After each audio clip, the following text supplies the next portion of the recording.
Steve Wozniak. So everybody, hold your breath. Keep yourself in a comfortable position. I'm sure the guest whom we are inviting will add up your excitement level to the average. Because the one who has been holding a majority of audiences since yesterday. I hope you all got the name of your next guest in your head. Yes, you are right. He is none other than Steve Wozniak, the genius behind Apple, American electronics engineer and designer of the first commercially successful personal computer.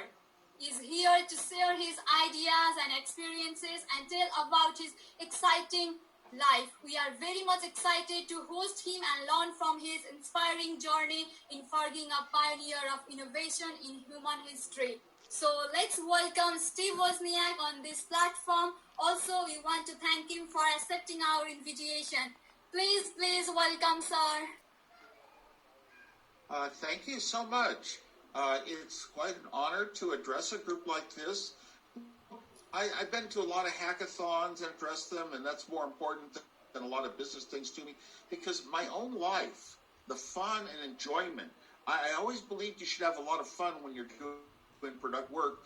And I'll tell you, things like hardware design and the digital, going from analog to digital age, and writing software is so intense. It takes a lot of energy and thinking and going deep into it and working on it and frustrating and why doesn't this work? And when it does, realize that you're so, oh my gosh, it actually came to be. It works. Now, my life was full of designing interesting little fun projects for myself. They weren't worth, back then, a long time ago, even a device with a few chips would cost more than a typical young engineer could afford. But I loved coming up with projects, showing them to friends, and introducing them. Steve Jobs was a good friend, and he understood my digital importance. So down about once a year from where he lived, and he would see the latest thing I created was, and he would go turn them into money. But never my goal. My goal was just to share this and build things that were possible. And luckily, there were reasons that I had about a feed on other people trying to bring personal computers to them. They were trying old methods. Computers of the old weren't like today. Pick it up, it's sort of understandable to any human being. Back then, very special people had to know how to flip front panel mainframes, from zeros to ones, and push buttons to get little code into memory. So it was very inhuman, but it was a science that I knew, and a few other people who knew it. Started talking the day we'd have our own computers, how inspirational it would be. And these were just small groups of people, because all the big companies, all the big tech companies, the computer companies in those days, made big machines that cost more than any normal person could afford to own on their own in their home. And they also, they had big companies were just putting out these huge mainframes that were so expensive, and they were huge. And I hated hugeness, because that meant you needed teams of even mechanical engineers to design big cases and frames and all that stuff. I just wanted something that was simple to use, like our calculators. I was designing the Hewlett-Packard scientific calculators at the time, and because I was an engineer, a full design engineer, designing the hottest projects of the day with no college degree, because I just had trained myself. Everything I knew about digital, almost everything, I trained myself. Very few examples I have going back to like university courses that helped me out.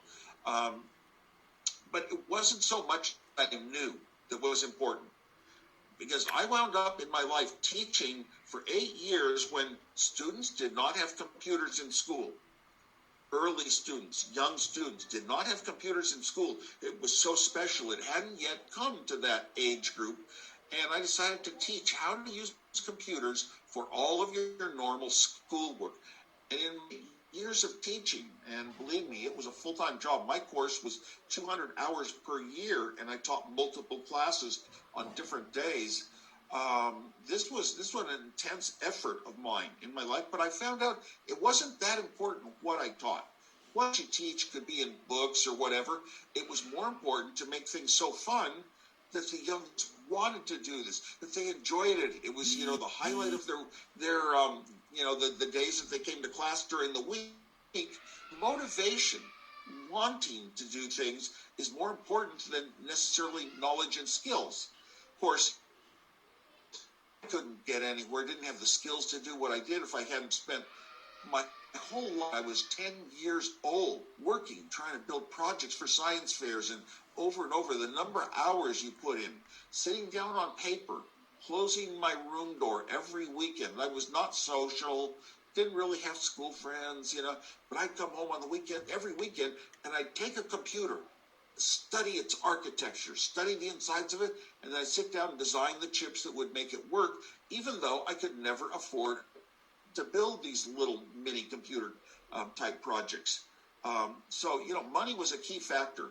Turns out that I wanted my own computer. That's the want.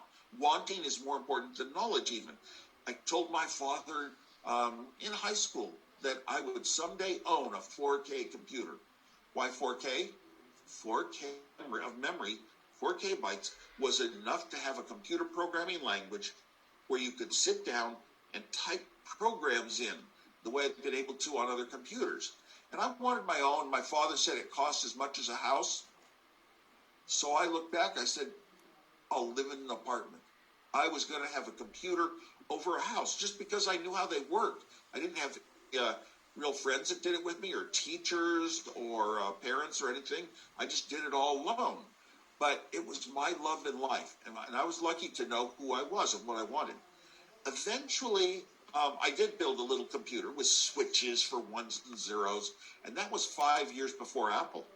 And I built this little computer. Now, 5 years later, a bunch of companies were going to say, these little computers are the ones we can afford, and we'll start out with these switches and lights, and a person can have their own computer.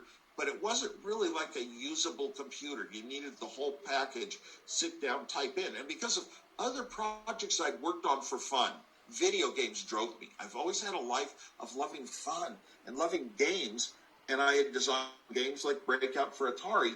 But it turns out that games were the key to computers in the home. A few of us geeks who knew how to toggle the switches on a computer, but didn't have much money and didn't have one. A few of us geeks would want our own computer, like with a front panel, awful hard and explained to normal humans. We'd want one, but normal humans in their home weren't going to want a computer unless it could play games. Games was the key. And my Apple II computer, I was driven by my own desire to have a great game playing machine. The Apple II computer was... Hello, do you hear me? Yes, the Apple II computer was the first time in history that arcade games, you play games today, and even computer games today, or arcade games, is the first time ever, my computer was the first time ever they were in color, and the first time ever they were in software. A 9-year-old kid could write a good game with moving colors on a screen in one day. Before that, it took a skilled engineer like myself to hook up hundreds of chips and thousands of wires in the right way to get signals going up and down to make an actual video game. It would take 6 months to a year typically. So the Apple II was a breakthrough in gaming. It really showed the world what can be done now that it's software. And the world kind of changed from a hardware world where I started. Over about the next 10 years, changed to where almost all of the differences in products and almost all of the real moves were more in the software realm. So the world converted to software, but I still believe heavily in hardware and software mixed. For example, small robots involve a lot of technologies, mechanical engineering, hardware engineering, power supply considerations, radios, microprocessors, programming, kind of scans the whole gamut. And that's how I was. I was independently on my projects, didn't have a team. One person will do this little part of the project, one person will do this part of the software, another part of the software, another will do the hardware, and another will do the video screen. No.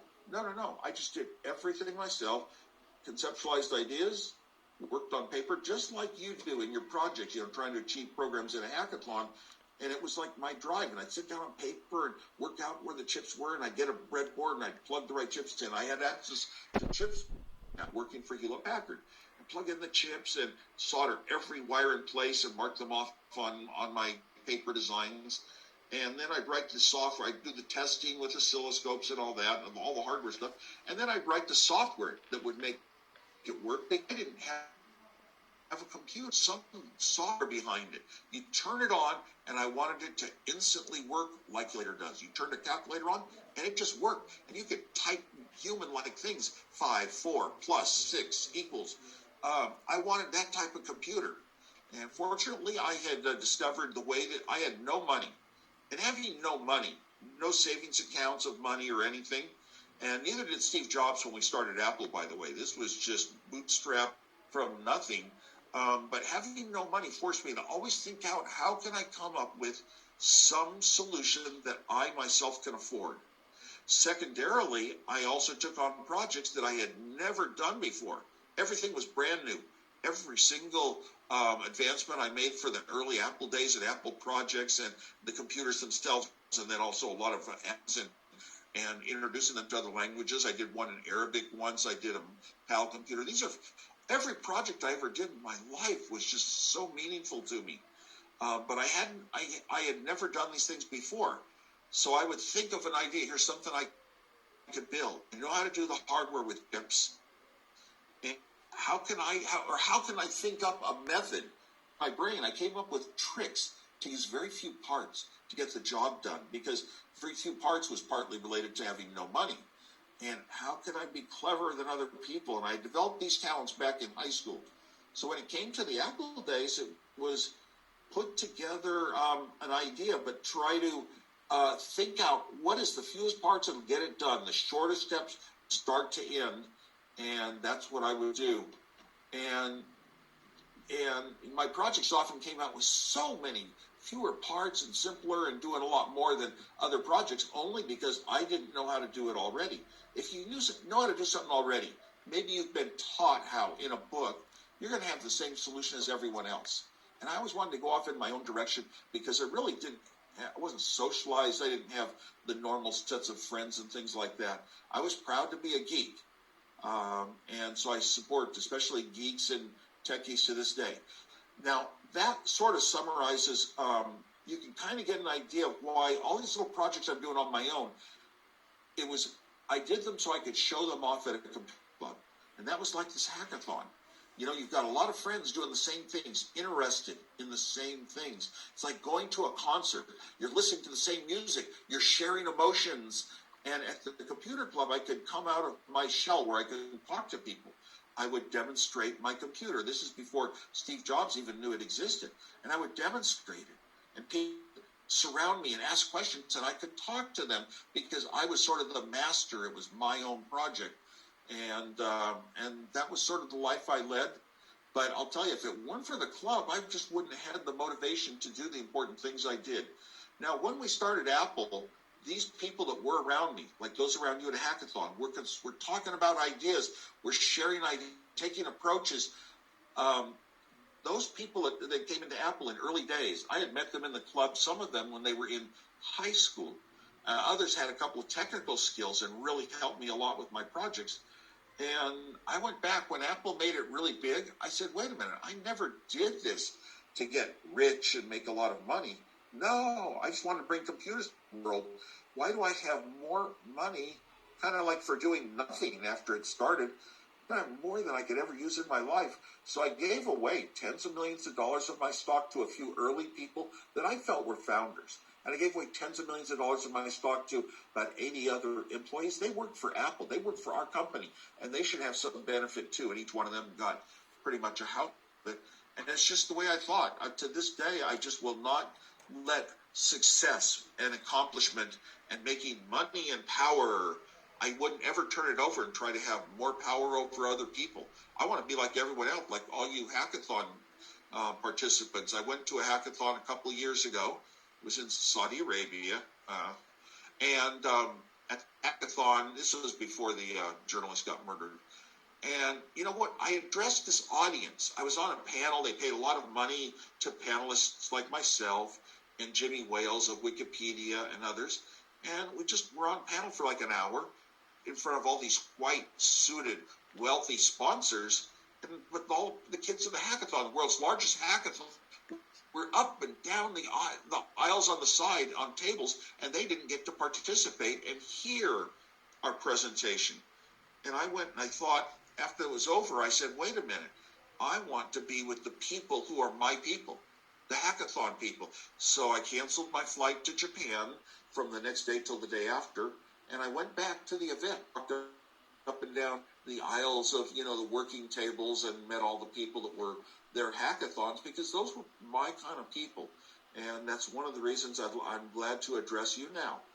What we're doing is hackathon. We're improving our abilities and our skills inside, and it's not coming from somebody else has to learn from. It's coming from our own wishes and our own ideas, and this is where the real development, being ready to step up and hit a home run and do something very important for the world comes from all these steps in between, and we're enjoying ourselves and having fun. So that's why I'm here today addressing, and I believe we're about on to announcing. Thank you.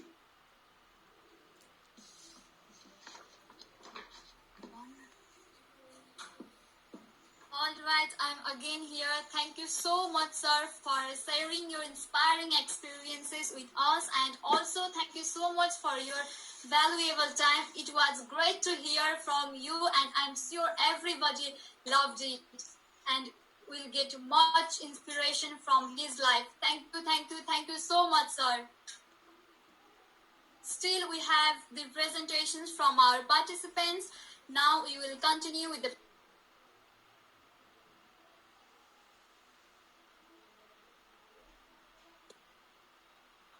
Hello, I know I'm live. I don't know. I'm not sure what to present. I don't know. Sorry, Steve. Actually, we got a bit delay and we could not complete all the presentations and the judging. So that part is still remaining. So we will announce the judge winners later. We are a bit late. Sorry for that. Okay, that's fine. So I'm off now. Bye.